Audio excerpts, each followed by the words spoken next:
সকলেই সফল হতে চায়, কিন্তু অনেকেই এক দাগ উন্নতি করলে বেশি হয়ে যায়।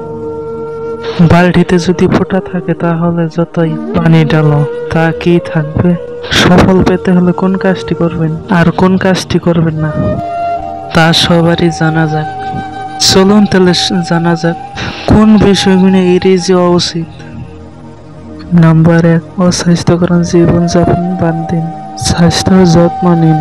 যদি আপনি জীবনে ভালো কিছু অর্জন করতে চান, প্রথমে আপনার স্বাস্থ্যের প্রতি প্রতিবান হতে হবে। স্বাস্থ্যের যত্ন, স্বাস্থ্যকর খাদ্য বাসন ও নিয়মিত পরিশ্রম খেয়াল রাখবেন। নাম্বার 2, স্বল্পমেয়াদী মানসিক কর্তা পরিহার করুন।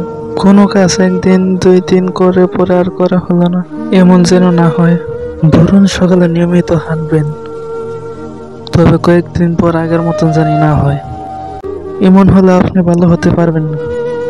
যে কোনো কাজ অল্প করলেও ধারাবাহিক কোথাও রক্ষা করুন। নাম্বার 3, একসঙ্গে একাধিক কাজ করবেন না। যে কোনো একদিকে মনোনিবেশ করুন। আপনি যদি নায়ক, গায়ক, খেলোয়াড় হতে চান, তাহলে কোনো কাজই ভালো মতো করতে পারবেন না।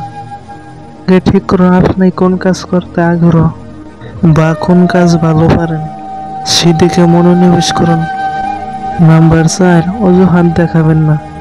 অজুহাত খুঁজে বের করা মানে নিজেকে সংশোধন করা উন্নত পথের বাতা হয়ে দাঁড়ায়। রাস্তায় জ্যাম ছিল তাই দেরি হয়েছে, এমন কথা পরিহার করুন। আগে থেকে ব্যবস্থা নিন, রাস্তায় জ্যাম থাকলে দেরি জানি হয় না।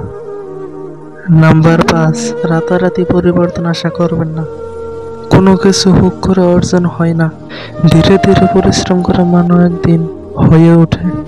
চেষ্টা করুন প্রতিদিন 1% হলেও জায়গায় উন্নতি করার।